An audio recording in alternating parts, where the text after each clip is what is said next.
Hello, everyone, and welcome to episode 36 of the North Star Podcast, episode 2. In this series here, if you had missed part 1, go check it out, episode 35. In this episode here, me and Graeme will continue our conversation in regards to health, nutrition, and fitness. So, how do you know when it's the right time to go from a deficit to a surplus or a maintenance to vice versa? Yeah, that's a good question. I think, when we look at your avenue of where you're at, because each phase is going to come down to where you feel like you get to, where you're happy, right? The one thing, though, is if we start seeing negative feedback from being in a deficit too long. So you don't want to be in a deficit too long. Most of the times, I'm going to say most people are going to probably be between 18 to 16 weeks in a deficit, usually, right? Like, again, I'm just throwing out a number there. That's what I usually tend to see. In that period of time, we also have to ask, is this individual getting to a maintenance calories that's too low? Like, are they getting to a deficit that's too low? Are they starting to get really, really low energy? Are they also starting to get very, very tired? Or is their sleep being disturbed? Or are they not be able to perform in the gym anymore? Like, there's other things that we have to really make sure that are going on before we take them out of the deficit or that we start to adapt them into more maintenance. Most of the times, I like to stop someone in a deficit before they even get any negative feedback loop. But sometimes those happen where we've kind of pushed it. We got them to a point where they're happy, and then we have to slowly start building them back up, right? Because we don't want you to be in a deficit forever. Nobody wants to be in a deficit forever, right? No one's come to me and they're like, Jeremy, I want to be in a deficit for the rest of my life, right? They're more like, I want to lose body fat, but then I want to be able to keep that body fat off, right? Like, nobody wants to be losing body fat and being in a deficit and not eating enough calories and like forever. That's not fun, right? So we have to understand when we have to get people to a point where they get to a point either where they're happy or if they start seeing negative feedback loops, we got to slowly build them back up, right? So let's say you lose 20 pounds, right? Okay.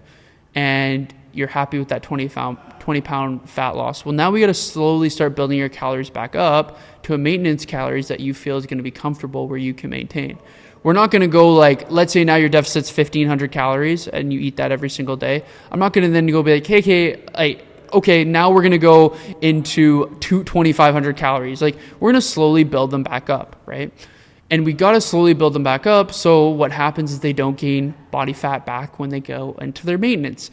Our bodies are very adapting. So you're going to adapt to the amount of deficit that you hire. You're not going to be in the same deficit forever. You might have started your deficit at 1,800 calories. You're not going to lose at 1,800 calories forever. Your body's going to slowly start to adapt to those 1,800 calories, and then we're going to have to slowly reduce again, right? And then we slowly reduce again until you get to a point where we're too low and you're like, okay, we can't be eating this low calories anymore. We got to build you back up. We got to gain some muscle. We got to put some more energy in you. We got to make sure that your workouts are feeling better, your sleep's feeling better. I actually had a point in my career as the individual with my journey where I was dieting and in a deficit for so long that I remember this story vividly, that I woke up in the middle of the night and I was starving. Like, I talked about starving.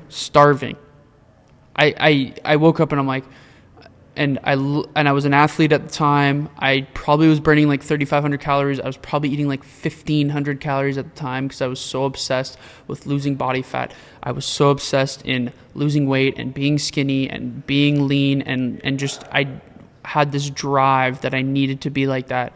And I woke up and in the middle of the night, I went into the kitchen and I took this granola bar. I remember it so vividly. I looked at the back of the granola bar and it said 100 calories. And I was so scared to eat 100 calories of a granola bar because I was so obsessed with being lean, doing all this stuff. And that at that point there really clicked for me because I knew that I couldn't keep going down this route because I had also been eating the same exact meals for 6 months straight. I literally would have the same meal in the morning, same meal at lunch, same meal at dinner. I wouldn't go to family dinners. I wouldn't go out to dinner with my buddies. I wouldn't go do these things because I feared food so much, right? So the reason I'm telling this story is because I know that there's been people that have either experienced this or they've gone through this.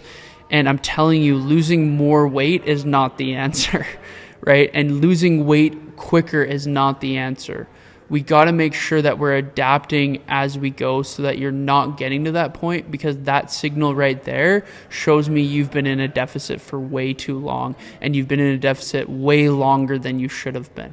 So that's how I know when we need to switch and we need to make some changes. That's a really interesting story, because I think there's a lot of people who probably feel the opposite, in a way where it's not that they go into the kitchen and they're afraid of the food, it's that they go into the refrigerator at night and they can't stop eating, and then they realize, like, oh my gosh, what am I doing, right? This is I'm just gorging myself when I shouldn't be. And but I guess it just goes to show that it can be two extremes, right? Your relationship with food shouldn't be that you're so lax with how much you're eating, but it also shouldn't be you're so strict that you're actually harming yourself mentally through that way. Well, and that's the thing, man. Like, that's why I always try to talk to people about like long-term strategies and avoiding perpetual dieting, right? Because that's not going to be your answer, right? We got to look at it as phases. So I always talk about, we look at sports, right? You got an off season, you got a in season, you got a preseason, you got a postseason, whatever it may be. Look at that as phases of dieting. Your preseason might be dieting, it might be a deficit, or it might be a restoration phase. I like to call them restoration phase, just meaning we get you back to a healthy individual, right? You might not even be in the right place to start losing body fat. If you're eating 1,200 calories already and you have a hard time losing body fat, you're not in a place to start losing body fat. You're in a place to start getting healthier. We need to get you healthier. We need to get you to a place where you start to feel good. Once we do that, we can maybe then look into that deficit that we were talking about. That might be 2 months, 3 months, like I said, right? And then we look at going back to maintenance, getting you back to healthy metabolism, get you back to, feeling good. We call it like homeostasis, where you just feel chill, everything's kind of just whatever. And then we can look at maybe going to a surplus. Maybe that's into a holiday season, right? You know that during the holidays, we tend to eat a lot more food, right? So maybe if we go into a surplus during the holidays, it's a little bit better for us. We're not so worried about being in a crazy deficit during the holidays. Nobody wants to be in a deficit during the holidays. There's already so many temptations as is. We might as well be in a surplus where you're already getting excess calories and you're utilizing those calories to gain muscle. So we have to look at it in phases, just like sports. The athletes are not going to be always doing the exact same thing in season, postseason, all those things. Like, they're going to need time to recover. In season, they're going to be there to perform. They're there to perform. They're there to score goals. They're there to get touchdowns. They're there to whatever sport you're playing. Like, your goal is to perform, and your goal is to perform in the aspect that your job is literally what you're getting paid for is to perform. Like, that is what you're there for.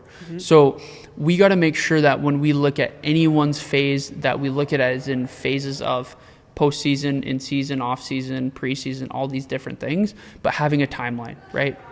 So, well, because an athlete is there to perform at the highest level, but they're only performing for a few months in a year, right? An athlete can't perform like that 365 days of the year. They'll be dead. They'll hurt themselves. Like, for example, professional wrestlers in the WWE, I'm not a huge fan, but I know a little bit about it. They're on the road performing. They perform like 300 times in a year.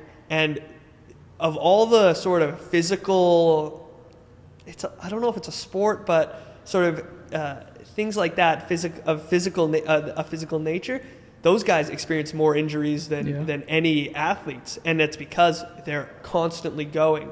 And whatever you think about it, they're working hard. landing on each other, they're jumping, they're running, they're doing all these physical things. And you see these guys that are in their 60s, 70s, 80s now that were doing it back then, and their bodies are completely crippled because they just push themselves like that. What you're saying against, you should be doing for so many years. Well, and that's exactly it, man. Like, you got to look at it as like each sport that you play, there is a different season. Like a baseball season is going to be longer than a hockey season. A hockey season might be longer or shorter than the basketball season. Like, they're all different seasons depending on the sport you play. And sometimes your season's longer. If you make playoffs and you're in that championship game, your season's going to be a lot longer, right? So you have to understand as an individual, when we look at it as, you know, you don't have to be an athlete to be in a phase, right? You got to look at it as like a planned phase. You got to look at it as like these structured things will help you understand. And the nice thing is once you've done it for a year, you can repeat that same phase, go back at it, right? Most of the times people are going to be pretty overindulgent during Christmas and the holidays. That's like going to be something. January hits, what do most people want to do? They want to lose body fat. They want to, you know, be a little bit healthier. They have that little bit more of that drive and that push. Comes spring, summertime, you know, you might be going on a trip. You might be, you know, going out a little bit more. Maybe that's a good time to maintain, right? Just enjoy it. Enjoy the sun. Enjoy, you know, being around family and friends when people have a little bit more lax time. And then you can go back and do maybe a little bit of a deficit before you hit the holidays again. And then you repeat that same process, right? And it just like goes season per season and season. And then that makes it way more predictable for yourself as well, because you're not so lost, right? It's not like, I'm just going to do intermittent fasting and then see what happens, right? It's like, no, we look at this and we build the foundation so you can keep the results that you have, right? So 100%. You're coming at it with a plan, and you know if you know what phase you're in, there's that motivation kind of to stay within it, and you can be more disciplined that way. Yeah, 100%. And I think a good aspect of this is also to understanding, you know, that when we talk about, like I just talked about family and friends and going out and holidays and understanding that food isn't just calories. There's social and emotional aspects of food. You know, it's not just fuel. It's family, it's culture, it's tradition. There's a lot more to food than just fuel or calories, right? And I think the biggest thing for me is, you know, when you are dieting, when you are in these phases, how can we navigate it? How can I actually help you navigate your trip? Or how can I navigate a family dinner? Or how can I navigate a birthday, right? Like, there's ways to implement these things, but that's why your foundation, and I'm going to keep saying foundation, is so important. Because if you have a foundation, no matter what your goal is, the foundation doesn't change. Right? The structure of the foundation never changes, but the subjects of that foundation might. And I like the analogy of a house, right? Every house has a foundation. If it didn't, it wouldn't be up, right? It wouldn't be standing. So your foundation of your house will always stay. If you want to knock down a wall, you want to add a pool, you want to make the room bigger, whatever, you're going to still have the foundation. Right? Like, the foundation's still going to be there. So I look at that as dieting as well, or any kind of nutrition, is that foundation's always going to be there. How can we make it where you keep that foundation, but you can also incorporate other aspects of it, depending on, you know, having your life events align with your phases that you're going through, like going back to it, right? Going back to Christmas, being maybe in a bulking phase or a surplus phase might help, right? And that's what I mean by having those aspects of food, you know, being implemented not just by your fuel or your calories, but the emotional and physical aspects of it as well. And with that, I like that, because you're talking about mitigating the guilt associated with the holidays being a big one, because people love to eat, but then they feel guilty because now it's January and I'm back to work and I've gained 10 pounds since, and my coworkers all notice, right? And yada, yada, yada.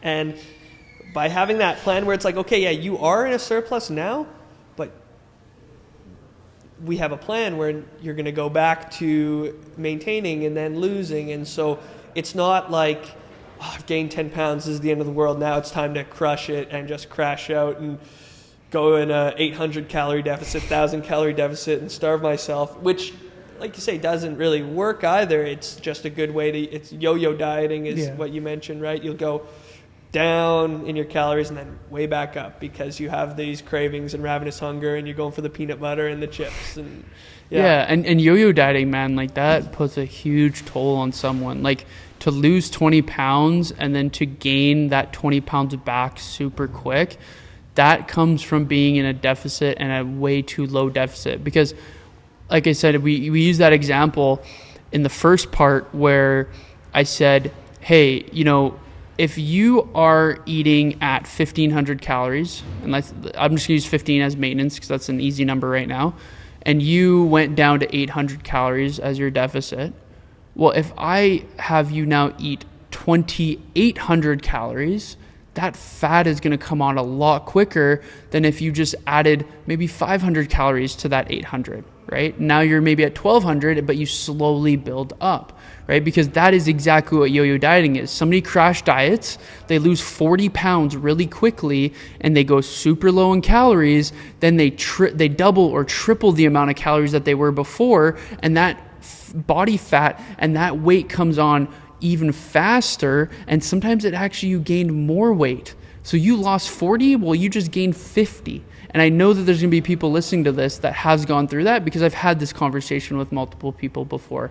And that is such a hard thing to go through, not just physically, but mentally as well. And like my goal is that not to happen for people. Like we build you that foundation, we get you to that point where you feel so good about going on your day-to-day stuff that you don't have to worry so much about the aspects of going so low, going super high, going so low, going super high. We want to fluctuate it a little bit where you have the opportunity to see results, but not into a point where you feel like you're going to go back to where you were before. So, can you tell me a little bit about your 6-month cut? Was it 6 months, right? You dieted for 6 months. So in that phase of my dieting, I had done 6 months where I did a deficit in the aspect of I wasn't in a deficit the whole time. So I looked at it as a 6 months, let's say we look at it as like a 6 months rephase, or a 6 months of, looking at it as like in-season, pre-season restoration. So I started with a deficit because I was already in a surplus. I was at 220 pounds. Like I was eating enough, man. I was eating bowls of cereal. I was like having those things, having more treats. Like it wasn't because I was eating too low. So what I essentially did is I started with the deficit. When I went down into the deficit, I did that for about 12-ish weeks, a deficit, right? With some periodization of adding maintenance in there. So I would kind of do it as like go for 12 weeks, add maybe 2 to 4 weeks of maintenance, go back down into a deficit, and then my deficit were going shorter and shorter as I went down. Currently right now, I'm actually at a point where I'm trying to add calories back in. When you've been in a diet or when you've been in a deficit, or you've been someone who's lost some weight, sometimes your hunger signals change as well. Just because you're not used to consuming the amount of calories you were. So my goal right now is to slowly build a little bit where I feel good enough to now perform again, and I feel good enough to be able to strength train at a higher rate. When we're looking at a deficit for someone, how we train in a deficit and a surplus, in my view of it, changes a bit, because when you're in a deficit, you are not giving your body enough calories. We've made that very clear. So if you're now asking someone to perform at a high level, exercise-wise, while also being in deficit, well, those are two contradicting things. So we want to train in a way that we're sending still the right signal to the body, but we're not getting to the point where we're extremely killing ourselves in the gym, that we're going to make it worse for ourselves, right? I like personally, for most people that I've worked with and myself, like working about like 80%, right? Like if you're going to go into the gym and you're going to push hard, you're not going to go in at 100% every time. You're going to maybe be around that 80%, maybe give or take 70, 90, depending on the day. But most of the times, you don't want to be going into that session while being in a long-term deficit, while also killing yourself in the gym, because you're just going to be digging yourself a bigger and bigger hole. That will switch though as we give ourselves more calories. Well, we have more energy to perform. We have more energy to be able to push the weights. We have more energy to make sure that we're like actually going to be, that's the goal, is to build more muscle, right? In deficit, our goal is really to preserve muscle. We can gain a little bit, but it shouldn't be gaining muscle. Your goal in a deficit is to lose body fat and to preserve your muscle that you have, right? And to keep some sort of energy that you can still go down that deficit as well. So say you lift weights regularly 4 times a week, like you're pretty consistent, and you're doing a deficit. Do you want to reduce the amount that you're lifting because you're not consuming as many calories? You can, or you can still keep the same routine. You just do less volume, right? Like if you're someone who really wants to go 4 times a week, maybe just do less volume, maybe a less set, maybe less exercises. So like if you're doing 3 chest exercises on a day, let's say, maybe you just go down to 2 chest exercises, but you still hit the chest, you still do those things, right? So we just have to look at it as like how much volume are you doing, but also to how hard are you pushing yourself. And by doing this, I have found people not to be as stressed in a deficit. They're going to be able to recover a little bit better as well, because if you're not constantly putting yourself in 100% strenuous exercise, well, your body's going to have time to adapt, especially in a deficit when you're not already getting enough calories as is. So we have to look at it as that standpoint, right? So that's where I would kind of go with someone if they're looking to know what they should be doing with exercise during a deficit, surplus, maintenance. So, yeah. Now, how do you factor people's hormones into this? Like, or let me rephrase that. Do you consider people's hormones at all when you're dealing with them, and how? Yeah. So when we look at hormonal imbalances, a lot of times that could actually be from chronic dieting. So chronic dieting for a long time. So that's kind of where I would look at like a restoration phase for someone. If somebody comes to me and they've been chronic dieting for a long time, we want to make sure that they're now eating enough calories, but also eating enough nutrients to kind of hopefully balance things out. Sometimes it can balance itself on their own, and sometimes hormone replacement therapy is the way to go. For someone who knows a lot about the avenues and has friends that are professionals in this field, I've learned a lot. And I know nowadays that sometimes hormone replacement therapy can be something that you need to help you just get started, or helps you kind of get you off the couch. I've heard the analogy of doctors talking about, anti-anxiety or anti-depression medications, and sometimes prescribing those can be the reason someone gets off the couch and tries to help themselves with their mental health. Like maybe that's what they just need to help them start their journey. Doesn't mean that they're going to take it forever. Doesn't mean that the dose that they have, that they're going to take forever. Maybe they lower their dose later on. Maybe they don't need the medication anymore. But I really look at hormone replacement therapy, or if we're looking at antidepressants or anti-anxiety medications, as something to help someone get started if they're really having a hard time to start. Because we can look at these things and we can demonize them, and we can make them something that, this person is just lazy, or this person, and it doesn't always, that's not always the case. You can't just say that someone doesn't have willpower, they're not lazy, or like everyone has a genetic, different predisposition when it comes down to their genetics. And sometimes, man, like people have dug themselves such a big hole that they need to do those things to just slowly get them out of that hole.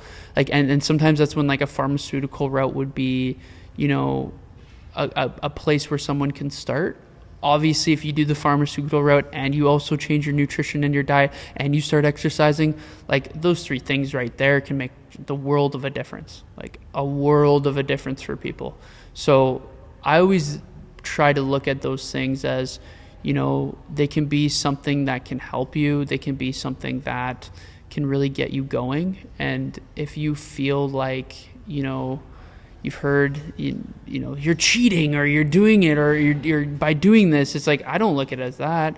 I look at it as something that can, you know, kickstart your journey and can get you to a healthier place. And by no means do I think someone going down that route is like cheating, because there's not really a race, right? Like what's the, like who you know, you're not really competing against anyone else at that point. You're competing for yourself, right? Mm-hmm. And we have to look at medications or anything of these routes as, you know, if you abuse any sort of medication, no matter what the medication is, well, that's, you know, that's obviously going to be a conversation that needs to be had, right? You can pretty much overdo anything really in life at the end of the day, right? And my thing is like, I kind of like you know, I've had individuals ask me about hormone replacement therapy, and I kind of look at it as like, well, if you have someone who's diabetic and they need insulin, are you going to tell them that they're not allowed to have insulin? Because it's cheating and they need to balance their insulin levels the natural way. Yeah. Right. It's silly. It's silly, right? But if I said to someone, hey, you need a little bit of testosterone because your body has a harder time producing it, everyone's like, well, you're cheating, you're taking steroids, you're doing this, you're doing that. And the thing is like, there's a difference between the dosages of what you might think someone takes versus the dosages that are actually called therapeutic dosages. Mm-hmm. And I'm just using testosterone as an example because that's most people know what it is. Most people have heard of it. And the body produces it already. So when we look at those things, we have to understand that there is no one size fits all to this approach. And pharmaceuticals can be helpful for aspects of life. But again, you know, if you're someone who's had a hard time adjusting to it, or you don't know about certain things, or if it's the right route for you and you want to go down that road, I always say investing in your health is probably the best thing you can do. Like, you know, there's some expensive tests out there. You're going to have to pay for blood tests. You're going to have to pay for medications. You're going to have to pay for this. But it's like, would you rather be paying for the things that are making you healthier, or you rather be paying for the things that are making you unhealthier, right? So if you have to take one medication that's going to make you healthier, but you have to take 20 different medications to make you healthy because you're not healthy, like that's a hard pill to swallow, right? So. Well, yeah, and like you say, people will spend loads of money on things that make them unhealthy, whether it be drinking, drugs, things like that. And then when it comes to, like paying for an expensive blood test, it's like, no, I can't afford that. That's just for that. And it really is a bad way of looking at things. It's pretty backwards. And just circling back to talking about like substances that people think are cheating, like I think it's no secret that Ozempic and I knew you were going to say GLP.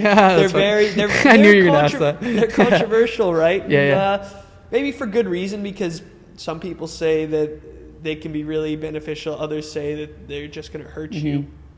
I don't know if you kind of feel the same way about that, like what you talked about with hormones.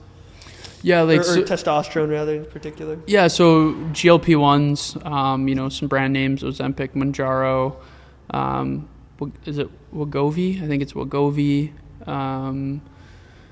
Those are their brand names. I always kind of liked, you know, when somebody says it, I'm like, they're synthetic peptide.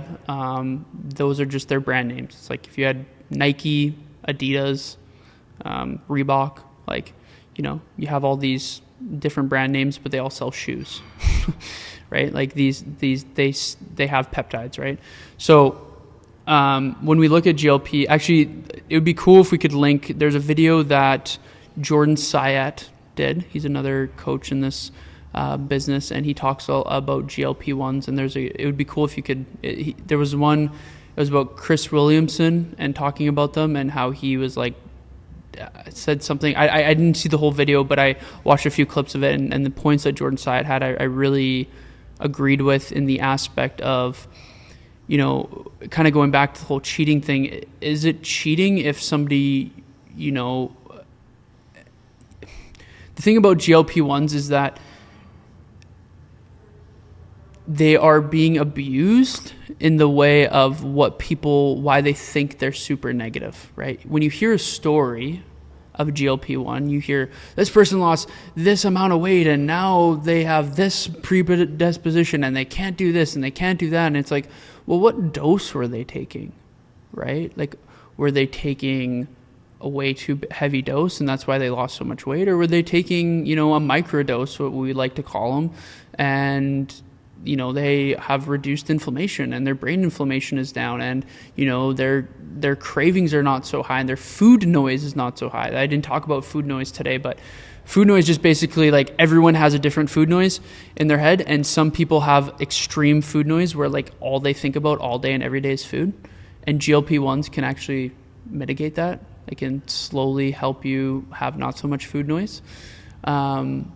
Also, something like Ozempic has been around for like 10 years. I actually have a client that I know that has been taking Ozempic for 10 years because he's a diabetic. Like it's not a new drug. It's funny. The reason they're so popular now is the side effect of the drug was weight loss. That's why it became popular. The side effect, like the drug was made for someone who's a diabetic, but the side effect of it was weight loss. Right, and now they're starting to see a lot more benefits at lower dosages and things like that. So my goal as a coach is, I always look at this. If I am someone who's so hard bent about it, but it is changing someone's life, it's my due diligence as a coach to learn about how to help people and make sure they don't make the mistakes that the people that are taking copious amount of dosages and that are taking way too much are doing, so that I make sure they don't lose a lot of muscle, that I make sure they keep their muscle, that I make sure they are healthy, make sure they're still eating enough food, make sure they are still weightlifting. Like, my due diligence as a coach to understand these drugs. So if somebody comes to me and they say, hey, Jeremy, I'm taking this, I can help them through it. I can understand, like, okay, I know how this works. Like, I'll be able to guide you through it. Because people are going to take it no matter what anyone says anyways. Somebody could somebody could say it's the best thing in the world, and somebody could say it's the worst thing in the world. And people are going to do it. So for me, learning about it and understanding it and seeing for what it is and being able to not be so negative towards it. My view has changed on it though. Like at the beginning when it all was coming, I just was like, this seems like too much, or this seems like, I don't even think it was cheating. I just like, I don't think someone who has 5 pounds to lose needs it. But the way that I look at it is maybe they're not taking it to lose weight. Maybe they're taking it to reduce inflammation. Maybe they're taking it to reduce their food noise so that they're not having such mental capacity of just hearing like food, and I need to eat this, I need to eat that, I need to eat this. So there's different reasons why people are taking them, and there's different reasons why in cases where someone might be taking it, they might need it for a different reason than just diabetic or weight loss. But that's also why it's become super popular, is because of the effects that it has. But if someone out there is thinking of it or they are taking it, I highly recommend that you strength train while taking stuff like this, because there can be muscle loss on them if you're not taking care of the other aspect of it.